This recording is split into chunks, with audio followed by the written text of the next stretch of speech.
지금 중요하게 봐야 할 것들은 크게 세 가지 정도라고 봐요. 네, 여러분 반갑습니다. 트레이더 원입니다. 한 6시간 전에 바이낸스 측에서 이 세이프 지갑에다가 비트코인을 4,545개를 매수를 했네요. 총 여기 지금 들어가 있는 자금이 15,000개가 되었습니다. 어제 제가 방송에서 레어 제로 호재 이슈가 있다라고 말씀을 드렸었죠. 방송이 끝난 이후에도 20%가 더 올랐었어요. 그래서 이제 총 40% 이상이 올랐다라는 내용인데, 지금 여기는 나와 있지 않지만 추가로 이제 스타게이트라는 코인도 굉장히 많이 올랐습니다. 이 코인도 어저께 한 40% 정도가 좀 올랐었던 걸로 기억을 합니다. 이 레어 제로 회사에서 인수를 하기로 했습니다. 이 제로 코인 자체가 기관들이 부담 없이 사용할 수 있는 블록체인 자체를 지금 만들겠다라고 하기 때문에, 헤더 같은 경우도 레어 제로 이 프로젝트에다가 투자를 했고, 기관들도 이 제로 코인을 사들이고 있기 때문에 어제 굉장히 좀 많이 올랐었습니다. 그래서 덤으로 스타게이트도 레어 제로에서 인수를 하기 때문에 어제 굉장히 좀 많이 올랐었던 이유고요. 미국에서 스테이블 코인 규제를 어떻게 할지 은행 쪽들이랑 지금 코인 업계가 실랑이를 벌이고 있는 중입니다. 여러분들도 이 부분에 대해서는 잘 알고 계실 텐데, 충돌이 있는 제일 큰 부분이 뭐냐면은 스테이블 코인 이자 때문입니다. 코인 업계에서는 이자를 주는 게 뭐가 문제냐, 이렇게 지금 나오고 있는 상황이고, 은행 쪽에서는 그러면은 사람들이 은행 예금 다 빼서 코인으로 다 넘어갈 거 아니냐, 우리가 지금 필요 없다라는 거잖아. 그렇게 되면은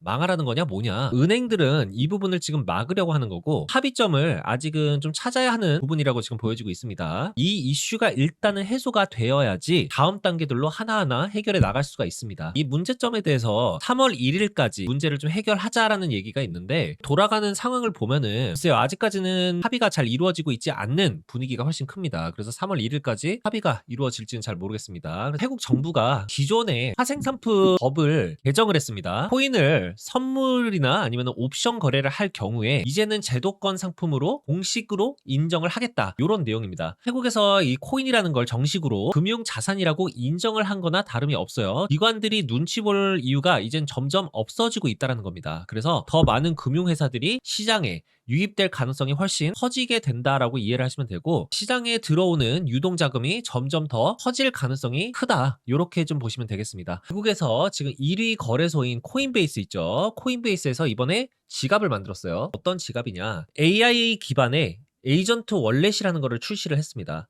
자, 이게 뭐냐면은 사람이 일일이 거래를 직접 하지 않더라도 AI가 알아서 포트폴리오 관리를 해주는 지갑이라고 보시면 돼요. 코인 시장에 점점 신규 트레이더들이 많이 유입이 되고 있는 상황입니다. 근데 잘하는 사람들만 돈을 번다. 그래서 일반인들, 초보자들도 쉽게 코인 시장에 접근할 수 있도록 하겠다라는 전략을 세워서 이번에 AI 에이전트 월렛을 지금 출시를 했다라고 해요. 제가 조사해본 바로는 자산 운용사들이 사용하는 수준까지는 아니라고는 합니다. 그래도 어느 정도까지는 자동화랑 AI 보조 기능들이 이 지갑에 탑재가 되어 있다라고 해요. 예를 들어서 비트코인이 5% 정도 만약에 빠지게 되면은 분할 매수를 해라 라고 AI한테 이야기를 하면은 지갑이 알아서 5%가 빠진 이후에 분할 매수를 하는 약간 그런 기능들, AI가 알아서 해주는 그런 것들이 이제 탑재가 되고요. 스테이블 코인 이자 가장 높은 곳으로 이동을 해서 스테이킹을 해줘라고 하면은 AI가 알아서 그 지갑에서 이자가 제일 높은 쪽으로 이동도 해준다라고 해요. 그리고 포트폴리오 비중 자체를 어떻게 해달라고 하면은 AI가 그거를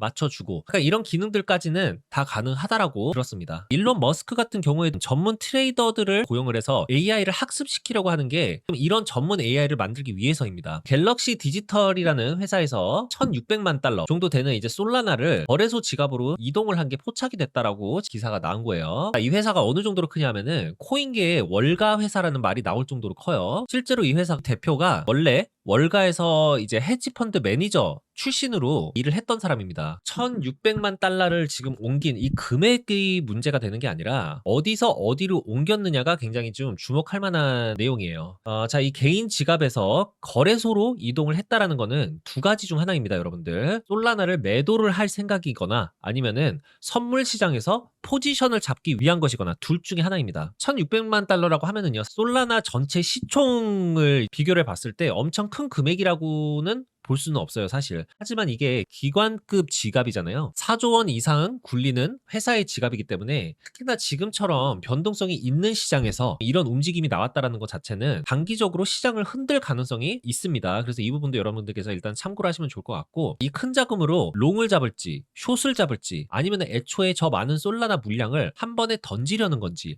아무도 모르는 거거든요. 그래서 솔라나 시총 대비 엄청 큰 금액이 아니라고 해도 거래소에서 저 많은 걸 한 번에 던지면 되면 차트상으로 봤을 때는 무빙이 엄청나게 커질 수 있는 그런 가능성이 있어요. 그래서 이게 지금 호재인지 악재인지는 아직까지는 모릅니다. 그래서 이 자금으로 뭘 할 생각이냐에 따라서 달라질 수는 있겠지만 변동성을 키울 가능성에 대해서는 인지를 어느 정도 하고 계시는 것이 좋을 것 같습니다. 지금 중요하게 봐야 할 것들은 크게 세 가지 정도라고 봐요. 첫 번째가 뭐냐면은 시장 심리를 집중적으로 보는 것이 좀 일단은 중요합니다. 시장 분위기가 위축되어 있다. 뭔가 확실하지가 않은 그런 분위기의 시장 심리 상태라고 보시면 되는데, 이런 게 좀 해소가 되려면 스테이블 코인 규제 관련된 이슈, 이런 것들이 좀 해소가 돼야 됩니다. 아까 얘기했었던 이런 이슈요. 코인 시장에 대한 이제 방향성이 좀 더 뚜렷해질 수 있게 될 거예요. 이런 것들이 해소가 되면은. 두 번째는 이제 수급을 체크를 해야 됩니다. 매크로적인 부분들도 중요해요. 중요하지만 수급이 훨씬 중요합니다. 현물 매수세가 얼마나 들어오고 있는지, 아니면 뭐 ETF 자금 유입이 계속 들어오고 있는 상황인지, 이런 것들도 좀 봐야 되고요. 선물 시장에서 이 오픈 인트레스트가 늘어나고 있는지 줄어들고 있는지, 이런 것들을 봐야 됩니다. 그리고 거래량이 시장에 실리고 있는지 없는지, 이런 것들을 좀 중요하게 봐야 돼요. 세 번째로는 이제 기관들의 움직임을 잘 파악을 해야 됩니다. 갤럭시 디지털 같은 기관들의 지갑이 어떻게 움직였다라는 이 기사, 요 내용처럼 당장의 호재라든지 악재 이슈가 아닐 수는 있습니다. 하지만 기관들이 포지션을 어떻게 지금 조정을 하고 있을 가능성이 있다라는 것을 파악할 수가 있게 돼요. 저희 같은 경우는 지금 같은 이 횡보장에서는 저항 구간을 뚫어주는 그런 움직임을 만약에 보이더라도 가짜 돌파인 경우가 굉장히 많습니다. 그리고 짧게 숏 스퀴즈가 나올 수 있기 때문에 단기적으로는 변동성이 더 자주 발생되는 그런 시기이기도 합니다. 그래서 이런 부분을 좀 참고하셔서 시장 대응을 하시면 굉장히 좀 좋을 것 같다라는 생각이 들어요.